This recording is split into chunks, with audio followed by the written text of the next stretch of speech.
Hi all, myself Dr. B.V. Narayan Reddy, consultant cardiologist, Sri Hospital, Guntur.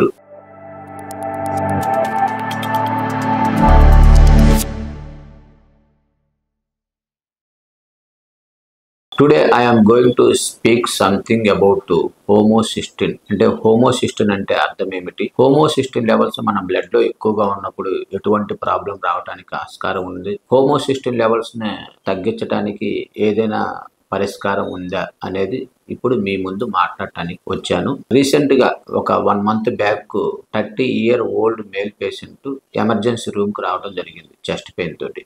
ECG తీసాము, echo చేసాము, blood test తీయడం జరిగింది. ఈసీజీలో మనకి extensive యాంటీరివాల్ MI రావడం జరిగింది. అతని యొక్క రిస్క్ ఫ్యాక్టర్స్ చూసినట్లయితే ఆ పేషెంట్ కి బీపీ కానీ, షుగర్ కానీ, లేదా జెనెటికల్ గా రిలేటెడ్ కానీ, లేదా మిగతా రిస్క్ ఫ్యాక్టర్స్ అయినటువంటి స్మోకింగ్ కానీ, ఎక్సెసివ్ ఆల్కహాల్ కానీ, ఇవన్నీ కూడా రిస్క్ ఫ్యాక్టర్స్ లేవు. అంతేకాకుండా ఆ 30-year మేల్ పేషెంట్ ఫిజికల్లీ కూడా మోర్ యాక్టివ్, అంటే దాదాపు daily 30 to 45 minutes exercise, aerobic exercise చేస్తూ ఉంటాడు. అంతేకాకుండా తీసుకునేటటువంటి డైట్ కూడా హెల్దీగా తీసుకోవడం జరుగుతూ ఉంటుంది. ఈ ప్రాసెస్లో మనం మిగతా రిస్క్ ఫ్యాక్టర్స్ను కూడా వెతుకుదామన్నటువంటి ప్రాసెస్లో బ్లడ్లో ఉన్నటువంటి హోమోసిస్టిన్ లెవెల్స్ని మెజర్ చేయడానికి పంపించడం జరిగింది. ఈ ప్రాసెస్లో మనకి బ్లడ్లో ఉండాల్సిన లెవెల్స్ కంటే హోమోసిస్టిన్ లెవెల్స్ చాలా ఎక్కువగా ఉన్నాయి. ఇటువంటి కండిషన్ని మనము హైపర్ హోమోసిస్టినిమియా అంటుంటాము. అంటే ఈ హోమోసిస్టిన్ అనేటటువంటిది ఒక ఎమైనో యాసిడ్. మన ఎమైనో యాసిడ్ అనేది మన బాడీలో ప్రోటీన్స్ని బిల్డప్ చేయడానికి ఉపయోగపడతా ఉంటుంది. అంటే హోమోసిస్టిన్ అనేటటువంటిది vitamin B12, vitamin B6 and folic acid సహకారంతో it is converted into either methionine and cystine. Both are considered to be the antioxidant materials.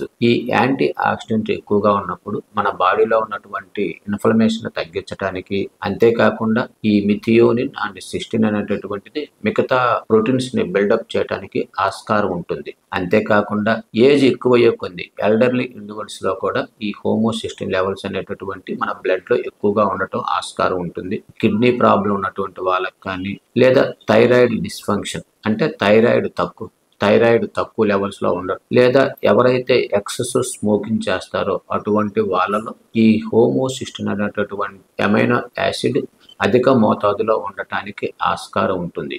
ఏదైతే మనము ఇంతకు ముందు మాట్లాడినట్టు హోమోసిస్టిన్ లెవెల్స్ మన బాడీలో ఎక్కువగా ఉండేటటువంటి కండిషన్ ని హైపర్ హోమోసిస్టినిమియా అంటుంటారు. ఈ ప్రాబ్లం ఉన్నప్పుడు సాధారణంగా హైపర్ కోయాగులేషన్ స్టేట్ అనేటటువంటి ప్రాబ్లం రావడానికి ఆస్కారం ఉంటుంది. హైపర్ కోయాగులేషన్ అంటే అర్థం ఏమిటి అంటే ఆర్టీరియల్ కానీ, లేదా వీన్స్ లో కానీ బ్లడ్ క్లాట్ అయ్యే నేచర్ ఉండటానికి ఆస్కారం ఉంటుంది. ఒకవేళ వీన్స్ లో బ్లడ్ క్లాట్ అయినట్లయితే మనకు డీప్ వెయిన్ థ్రాంబోసిస్, అంటే కాళ్ళలో ఉన్నటువంటి వీన్స్ లో బ్లడ్ క్లాట్ కావటం వల్ల డీప్ వెయిన్ థ్రాంబోసిస్ కానీ, లేదా పల్మనరీ థ్రాంబో ఎంబోలిజం, అంటే ఊపిరితిత్తులో ఉన్నటువంటి రక్తనాళాలు లో బ్లడ్ క్లాట్ అయినట్లయితే దాన్ని పల్మనరీ థ్రాంబో ఎంబోలిజం అనడానికి ఆస్కారం ఉంటుంది. అంతేకాకుండా ఒక్కొక్కసారి మనకు గుండెకెళ్ళేటటువంటి రక్తనాళాల్లో కూడా, అంటే కరోనరీ ఆర్టరీ బ్లాక్స్ కూడా ఫామ్ కావడానికి ఆస్కారం. దాని వలన హార్ట్ అటాక్స్ రావటం కానీ, లేదా మెదడుకి వెళ్ళేటటువంటి రక్తనాళంలో బ్లడ్ క్లాట్ అయినట్లయితే పక్షవాతం రావటం కానీ, కాళ్ళకెళ్ళేటటువంటి రక్తనాళాలు బ్లాక్ అయినట్లయితే మనకు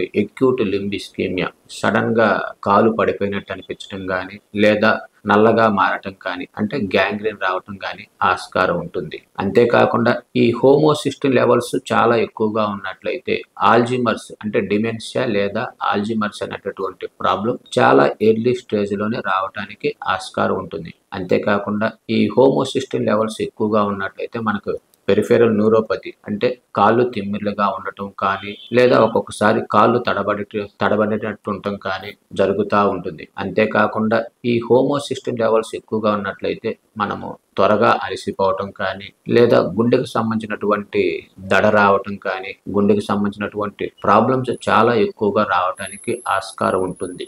ఇవన్నీ కూడా హైపర్ హోమోసిస్టినిమియా అనేటువంటి ప్రాబ్లం ఉందని ఐడెంటిఫై అయిందో దానికి సంబంధించినటువంటి డాక్టర్ గారికి అంటే కార్డియాలజిస్ట్ ని కన్సల్ట్ అయ్యి వాళ్ళ యొక్క సలహాతోటి మనము అప్రాప్రియేట్ గా ట్రీట్మెంట్ తీసుకున్నట్లయితే ఫ్యూచర్ లో వచ్చేటటువంటి ఈ హార్ట్ అటాక్ ప్రాబ్లమ్స్ కానీ లేదా పక్షవాతం రిలేటెడ్ ప్రాబ్లమ్స్ కానీ లేదా మెదడుకు సంబంధించినటువంటి డిమెన్షియా రిలేటెడ్ ప్రాబ్లమ్స్ కానీ ఇవన్నిటిని కూడా మనము చాలా యంగ్ ఏజ్ లోనే ప్రివెంట్ చేయడానికి ఆస్కారం ఉంటుంది. ఇట్లు మీ doctor BV Narayana Reddy, consultant cardiologist, Sri hospital, Guntur.